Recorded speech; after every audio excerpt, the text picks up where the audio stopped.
दोस्तों जय हिंद, नमस्कार। मैं हूं नीलेश सिंह। दोस्तों आज अपने छोटे वीडियो में सीधी बात होगी एसएससी सीजीएल 2024 में उसके निकले हुए परिणामों को देखने के बाद। ये कुछ पॉइंट हैं हमारे पास, इस पर अभी हम किसी पर बहुत ज़्यादा जो है वो सीधी बात ना करके हम उन जिम्मेदार लोगों से ही जवाबों को मांगना चाहेंगे, ढूंढना चाहेंगे।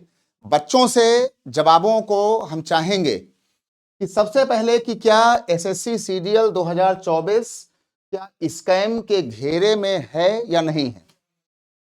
दूसरा, अगर स्कैम के घेरे में है तो क्यों है।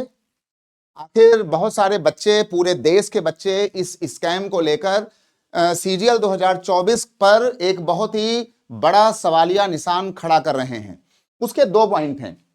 बच्चों का कहना है कि एक ही सेंटर से सीरीज से बच्चों का लगातार होना, यानी एक ही सेंटर से बहुत सारे बच्चों का लगातार होना और अगले सेंटर में सूखा पड़ जाना। पहला पॉइंट तो ये आता है। और दूसरा आता है कि बच्चों की संख्या इस बार ज्यादा होने के बावजूद पिछले साल से कट ऑफ का हाई होना। ये दो बिंदु हैं जहां पर यह दर्शाता है कि ये स्कैम तो हुआ है। इस पर हम जो है एसएससी बोर्ड के, एसएससी मुख्यालय के जो सम्मानित जो अधिकारी हैं, जिनकी ये जिम्मेदारी थी परीक्षा को सही ढंग से कराना, जिससे कि बच्चों का विश्वास उन पर कायम रहे, तो मैं चाहूंगा कि वही लोग आकर के अपना एक क्लैरिफिकेशन आखिर क्यों नहीं दे रहे हैं। उनको ये क्लैरिफिकेशन देना चाहिए। बहुत सारे टीचर्स अपनी ये बात बता चुके हैं, कह चुके हैं। अभिनय शर्मा जी ने भी अपना ये मुद्दा उठाया कि ये सारे पॉइंट ऐसे हैं कि जहां पर सीजीओ कॉम्प्लेक्स यानी एसएससी मुख्यालय जो है वो संदेह के घेरे में पाया जाता है। दूसरा ये है कि एक सेंटर से बहुत सारे जो बच्चे सफल हुए हैं, उनके अगल बगल के जो बच्चे हैं जो एस्पिरेंट एग्जाम दे रहे थे, उनका कहना है कि इस नाम का और इस रोल नंबर का हमारे अगल बगल जब कोई विद्यार्थी था ही नहीं, मौजूद ही नहीं था, तो परीक्षा परिणाम में उसका रोल नंबर आया। आखिर वो कहां से आया? वो क्या आसमान से टपक गया? और अगर इसका जवाब एसएससी मुख्यालय नहीं दे पा रहा है तो ये कहीं ना कहीं से बच्चों के साथ विश्वासघात माना जाएगा। बच्चों के साथ, खासकर वो बच्चे जो कई सालों से भूखे प्यासे रहकर कठिनाइयों में, आर्थिक कठिनाइयों के साथ जब वो तैयारी कर रहे थे, तो उनकी तैयारी के साथ ये बहुत ही बड़ा एक कुठाराघात है। और ऐसे में मैं तो चाहूंगा कि देश के जितने भी टीचर हैं, जितने भी बच्चे हैं, जितने भी मेंटर्स हैं, वो बच्चों का साथ दें। क्योंकि अगर आप बच्चों का साथ नहीं दे सकते हैं, सिर्फ आप पढ़ाई करवाते हैं, सिर्फ आप आते हैं, पढ़ाते हैं, निकल जाते हैं और बच्चों के साथ कुछ भी हो जाता है, तो ये कहीं ना कहीं से ये भी एक धोखे की श्रेणी में रखा जाएगा।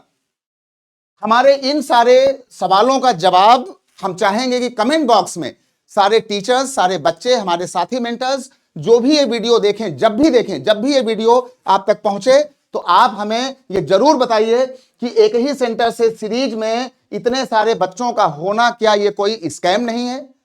अगले सेंटर से बच्चों का कम होना या बिल्कुल वहां सूखा हो जाना, क्या ये कोई स्कैम नहीं है? दूसरा, जब इस बार बच्चों की संख्या ज्यादा रही तो कट ऑफ जो है वो पिछले साल से आखिर ज्यादा कैसे हो गई? ऐसा ही कुछ घोटाला, ऐसा ही कुछ स्कैम 2017 में भी हुआ था।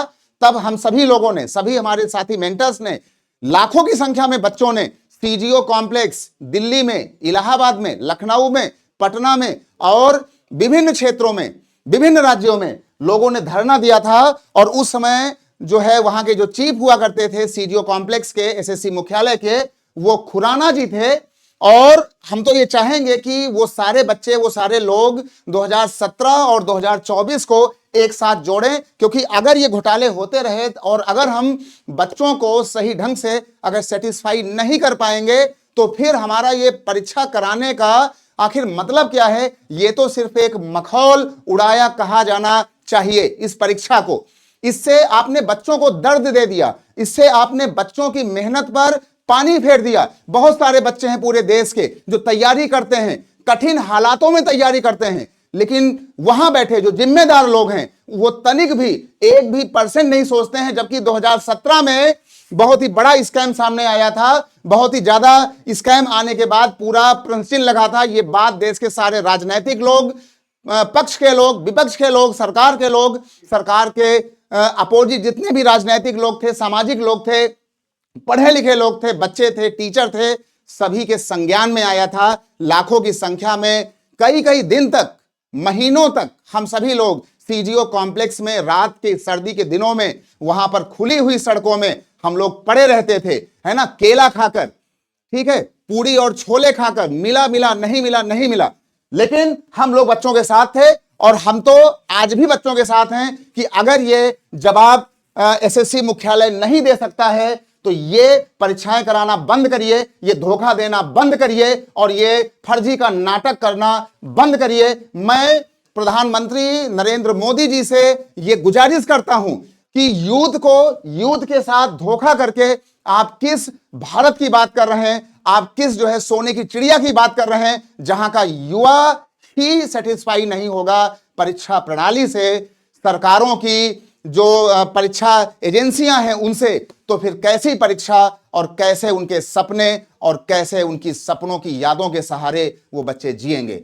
मैं जा रहा हूं आपको इन्हीं कुछ सवालों के साथ छोड़कर। अगर आपका दिल करता है तो सवालों के जवाब नीचे कमेंट सेक्शन में जरूर दीजिएगा और ढंग से अपनी बात को कहिएगा। हम दूसरा वीडियो आपके लिए लेकर बहुत जल्द हाजिर होंगे, लेकिन आपके साथ रहेंगे, आपको घबराना नहीं है।